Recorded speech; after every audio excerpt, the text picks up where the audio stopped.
On est arrivé dans la Somme après 1 heure de route. À Thiepval. À Thiepval. On veut dire que pour les Anglais ici, c'est ultra important. On est au mémorial. On va mettre, et on va ouais, la faire couronne pour la mettre. Enfin, observer. Les gens sont en tenue, c'est super. Ah oui. 1er juillet. Ok. Donc en fait, on est sur un site Thiepval. Juste derrière, il y a un mémorial franco-britannique.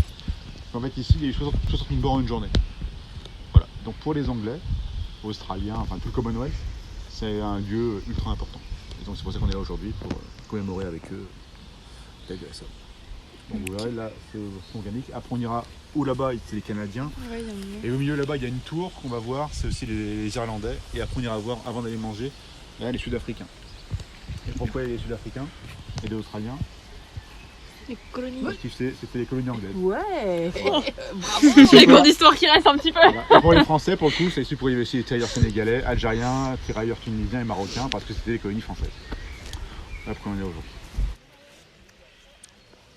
On va se cacher sous les arbres parce qu'il pleut. Il pleut tout le temps quand il y a des commémorations, c'est un truc de fou. C'est le mood triste. Ouais. Et non, bah non, je suis pas d'accord. Ouais. Sinon après on va essayer de faire des photos avec des gens en tenue parce que c'est magnifique. Alors, du coup on vient de se faire interviewer par un journal de la Somme. Et logiquement ce sera posté demain, donc c'est sympa. Et je pense que la commémoration va bientôt commencer. C'est impressionnant. Deuxièmement, on espère que le soleil arrive. Non, c'est super impressionnant et respect.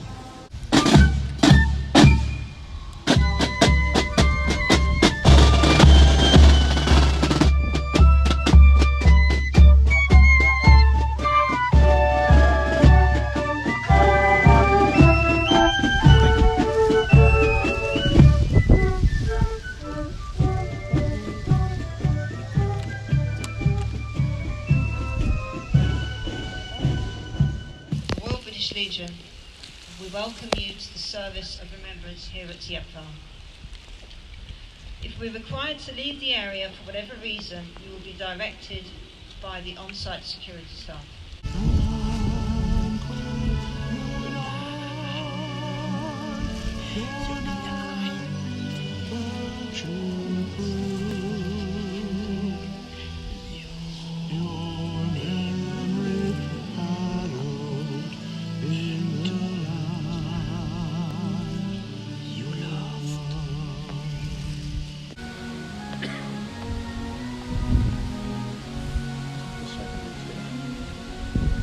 La cérémonie vient de finir, on attend pour aller faire des photos.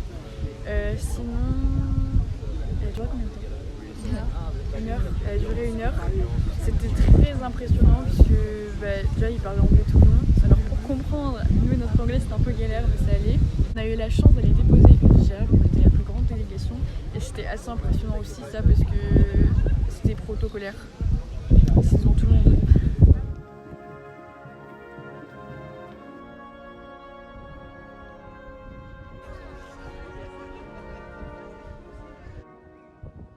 Finalement, après la commémoration, nous sommes partis sur Albert afin de manger.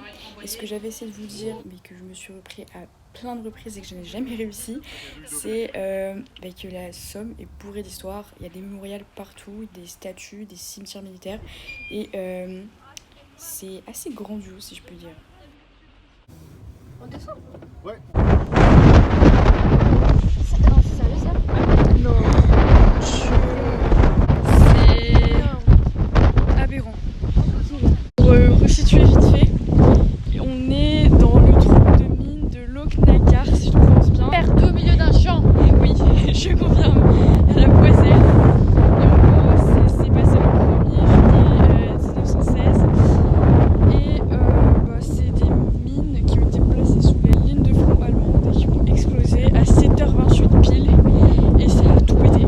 Je voulais aussi ajouter quelques petites précisions, comme le fait que la détonation aurait été entendue depuis l'Angleterre, ce qui traduit l'ampleur de l'explosion. La mine contenait 27 tonnes d'explosifs et fut la plus grande des 17 mines qui explosèrent le premier jour de la bataille de la Somme. Cecil Lewis, officier pilote dans la Royal Flying Corps, a été témoin de l'explosion depuis son avion au-dessus de la Boisselle.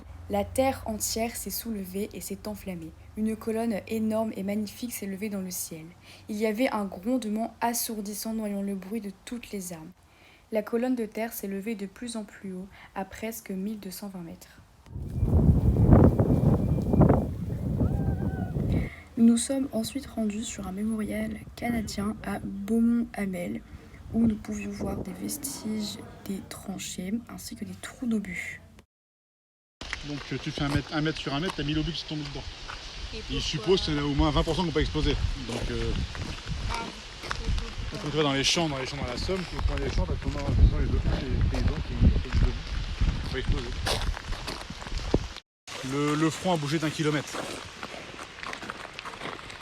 C'est-à-dire que ceux qui gagnaient de la place, 6 mois après, ils reperdaient, ils retournaient. Ça a fait ça pendant 4 ans.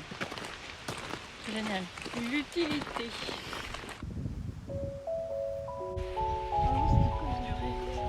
Ah, avant, t'avais tout droit, quoi.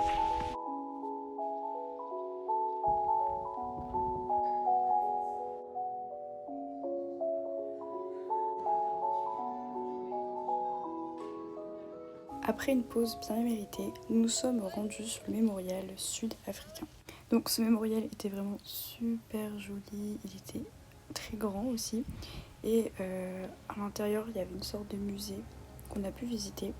Ce musée a été créé en l'honneur des soldats blancs et noirs qui ont sacrifié leur vie sur les champs d'honneur de la Première Guerre mondiale et de la Seconde Guerre mondiale.